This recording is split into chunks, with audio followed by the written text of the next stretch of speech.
Hi everybody. So we are going to have a detailed explanation and solution for the chapter Heredity and Evolution, which is a part of Science 2, or as some people say it, Science B. Okay, it's going to have detailed explanation and solutions for the entire chapter. Okay, so since it's chapter 1, we'll call it part 1, and as the remaining proceeds, we'll have part 1.1, 1.2, so that you can stay, so that the link can be there.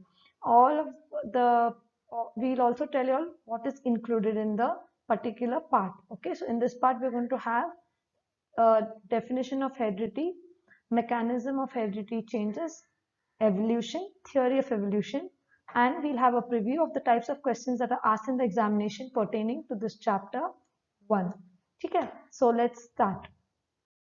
So let's recall what we studied in the 9th grade. Which component of a cellular nucleus, part of the cellular nucleus of a living organism, that carries your hereditary characters? Okay, we already have studied, kids, what is hereditary. Okay, we'll study it in depth in the further question. Okay, so what is that character? So I don't know, I'll give you all a hint and you all can help me with the answer. Is it the DNA or the RNA? Please write the answers in your notebook and send me a picture of it.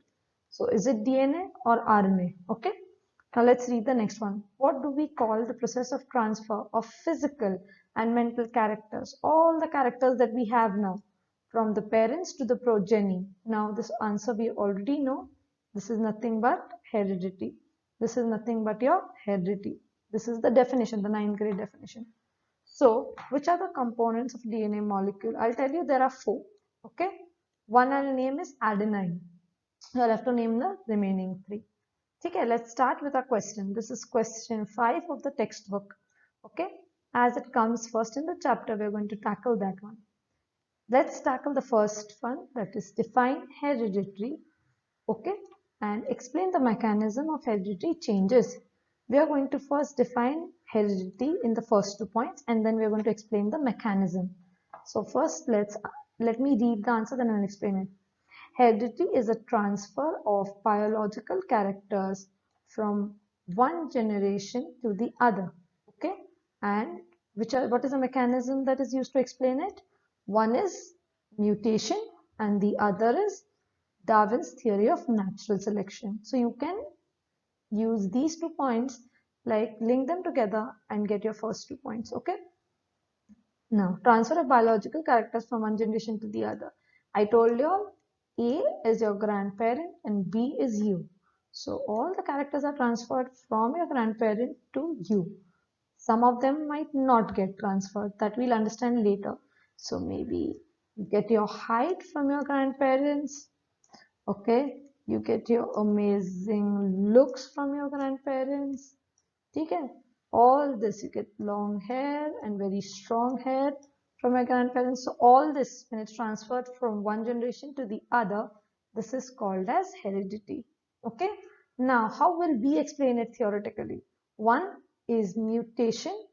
Okay, mutation of genes, that is, some get transferred and some do not get transferred. Okay, that is called as mutation of genes. And which is the other one is helping us? Darwin's theory of natural selection. Let's go to the further points. So let's continue the answer. The reason behind the sudden changes were understood due to the mutation theory of Hugo de Vries. Genetic variation is responsible for the formation of new species from earlier one. Besides, geographical and reproductive changes are also responsible. Living organisms produce new individuals like themselves due to genes only and are transmitted to the next generation.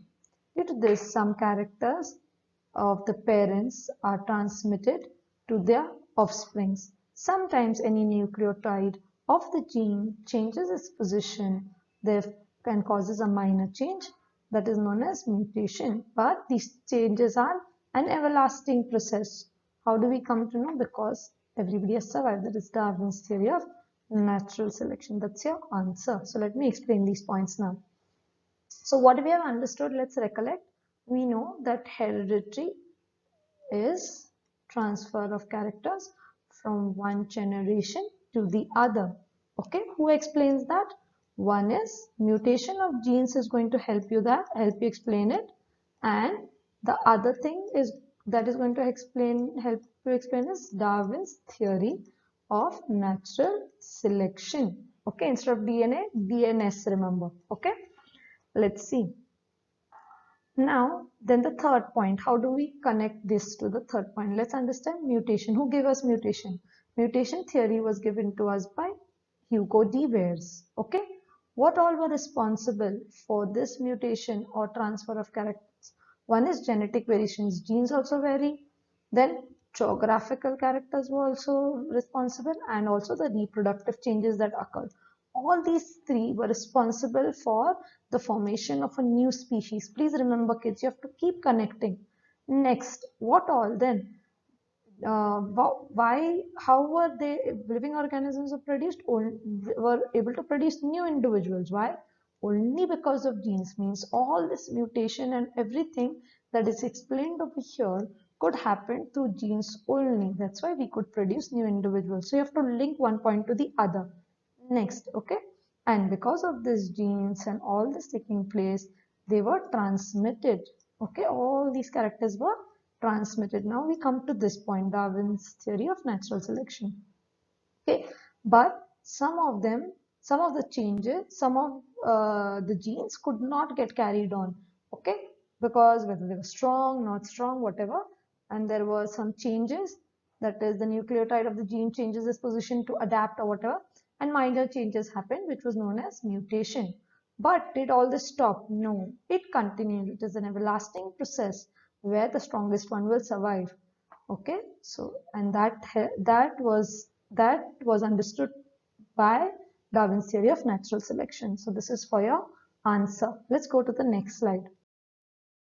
Okay, now we'll just understand what is evolution. Okay, this is a summary of that particular paragraph so that you all can understand it. Okay, formation of a new species. Let's say man. Okay, let's take an example of man. Okay, formation of a new species due to change in specific characters of several generations. Now, we did not just come out of the, just drop from the clouds. No, there were ape, then there were monkeys. Okay, hmm?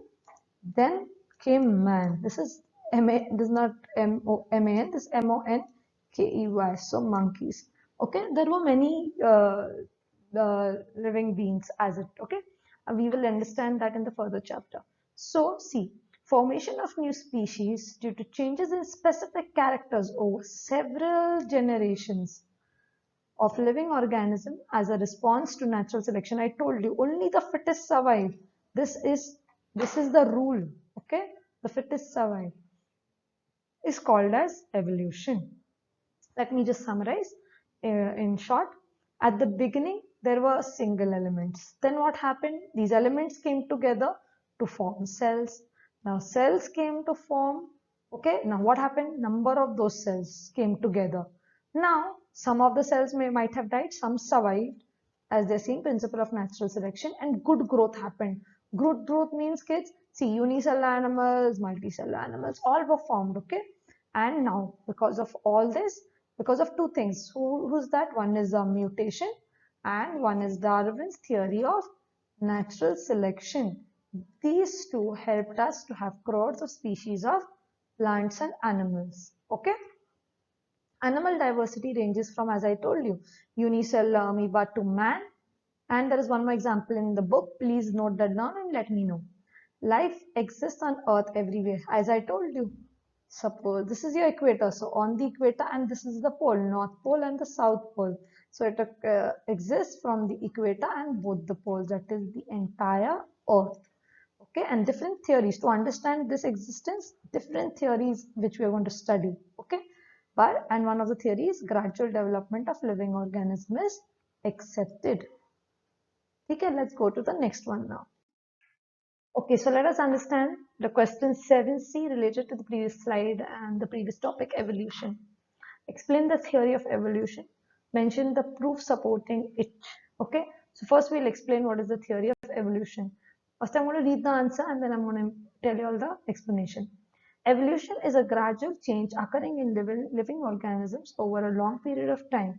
Gradual change occurring over a long duration. According to this theory, first living material, protoplasm, has been formed in the ocean.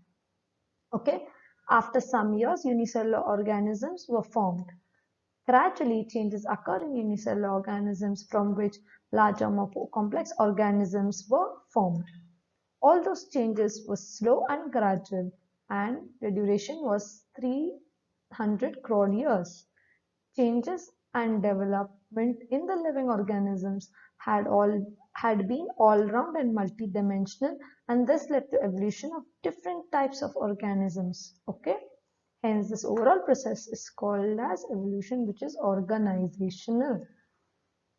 Progressive development of plants and animals from the ancestors having different structure and functional organization is called as evolution.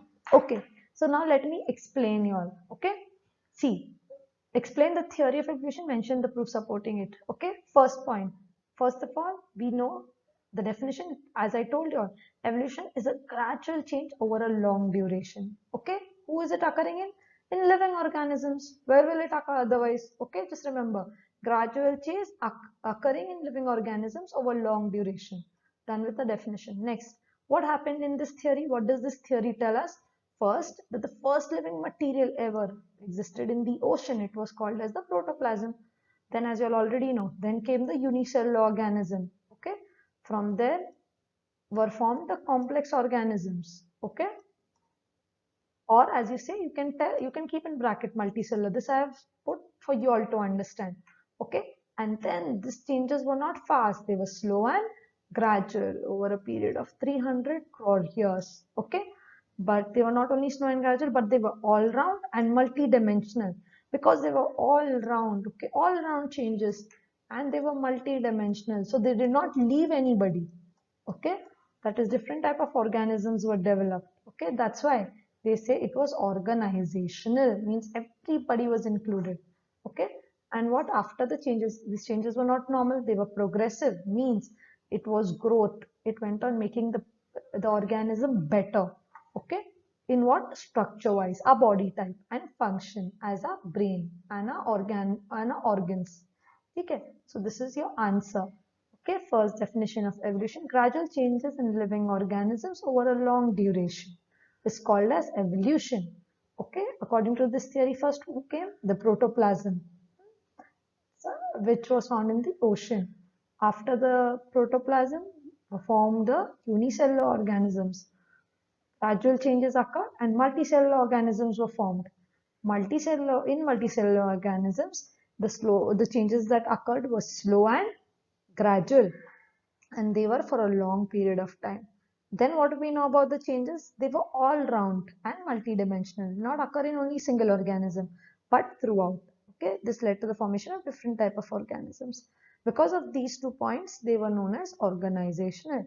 It did not stop there, but it was a progressive. Okay, they went on becoming better and better in the form of structure and function. As I told you, structure is body type, and functional means you can talk about everything, where we live, our brains, and how we use the material. Okay, so kids, next slide. This is the last slide for this chapter. That was the preview of the type of questions. See kids, they can ask you all concept chart, they can ask you all short notes, they can say fill in the blanks or complete the statement by choosing the proper word. They give you all define, then you have answer the following questions. So these are type of questions. On one particular topic, so many questions can be asked. So I think you all should just pay attention to all this, and we will be discussing the remaining in part 1.2. Bye. So hope you've all enjoyed this part of the chapter series just as you would enjoy your favorite book with a hot cup of tea. So ECOT, that is everyone's cup of tea, will bring to you many more such chapter series along with detailed explanation and solution of the exercises that are there in your textbook. We wish to bring to you this and more at zero cost so that the hardest chapters become your cup of tea. So help us by clicking on this button get notified about our upcoming chapter series. Also, share it to help us define education through equality. Do message us any doubts that you have on our Instagram handle, Everyone's Cup of Tea, and we promise to answer them. Thank you and keep sipping. Bye.